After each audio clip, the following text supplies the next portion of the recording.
नमस्कार। आज हम जानेंगे 48वें श्लोक का अर्थ। उपर्युक्त श्लोक में यह बात कही गई कि तुमको न तो कर्मों के फल का हेतु बनना चाहिए और न कर्म करने में ही आसक्त होना चाहिए, अर्थात कर्मों का त्याग भी नहीं करना चाहिए। इस पर यह जिज्ञासा होती है कि तो फिर किस प्रकार कर्म करना चाहिए। इसलिए भगवान कहते हैं, श्लोक 48, योगस्थः कुरु कर्माणि संगं त्यक्त्वा धनंजय सिद्ध सिद्ध्योः समो भूत्वा समत्वं योग उच्यते। श्लोक का अर्थ, हे धनंजय, तू आसक्ति को त्याग कर तथा सिद्धि और असिद्धि में समान बुद्धि वाला होकर योग में स्थित हुआ कर्तव्य कर्मों को कर। समत्व ही योग कहलाता है। इस श्लोक में भगवान ने कर्म योग के आचरण की प्रक्रिया बतलाई है। कर्म योग का साधक जब कर्मों में और उनके फल में आसक्ति का त्याग कर देता है, तब उसमें राग द्वेष का और उनसे होने वाले हर्ष शोकादि का अभाव हो जाता है। ऐसा होने से ही वह सिद्धि और असिद्धि में सम रह सकता है।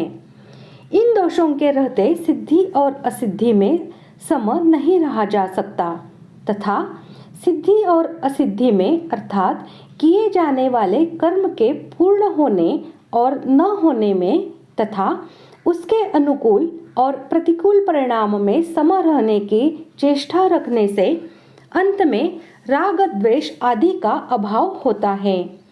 इस प्रकार आसक्ति के त्याग का और समता का परस्पर घनिष्ठ संबंध है एवं दोनों परस्पर एक दूसरे के सहायक है। इसलिए भगवान ने यहाँ आसक्ति का त्याग करके और सिद्धि असिद्धि में सम होकर कर्म करने के लिए कहा है।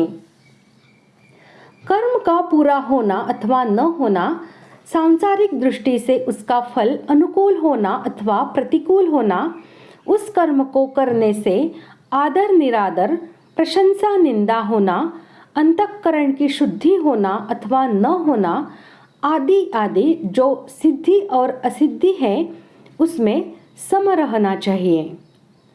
कर्मयोगी की इतनी समता अर्थात निष्काम भाव होना चाहिए कि कर्मों की पूर्ति हो चाहे न हो, फल की प्राप्ति हो चाहे न हो, अपनी मुक्ति हो चाहे न हो, मुझे तो केवल कर्तव्य कर्म करना है।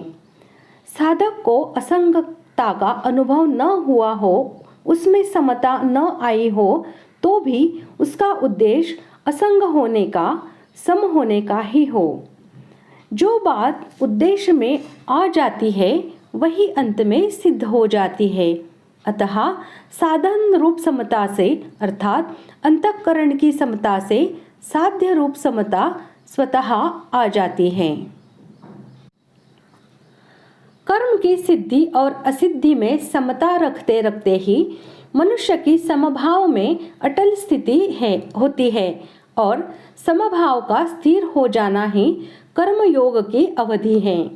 अतः यहाँ योग में स्थित होकर कर्म करने के लिए कहकर भगवान ने यह भाव दिखलाया है कि केवल सिद्धि और असिद्धि में ही समत्व रखने से काम नहीं चलेगा।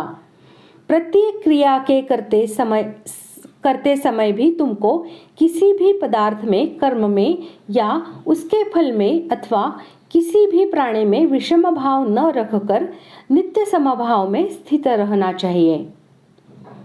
समत्व ही योग कहलाता है। इससे भगवान ने योग पद का पारिभाषिक अर्थ बतलाया है। अभिप्राय यह है कि यहाँ योग समता का नाम है और किसी भी साधन के द्वारा समत्व को प्राप्त कर लेना ही योगी बनना है। अतएव तुमको कर्मयोगी बनने के लिए समभाव में स्थित होकर कर्म करना चाहिए। इस श्लोक का तात्पर्य यह हुआ कि स्थूल, सूक्ष्म और कारण शरीर से होने वाली मात्र क्रियाओं क्रियाओं को केवल संसार की सेवा रूप से करना है, अपने लिए नहीं। ऐसा करने से ही समता आएगी। इस प्रकार आज हमने 48वें श्लोक का अर्थ जान लिया है। अगले भाग में जानते हैं 49वें श्लोक का अर्थ। धन्यवाद।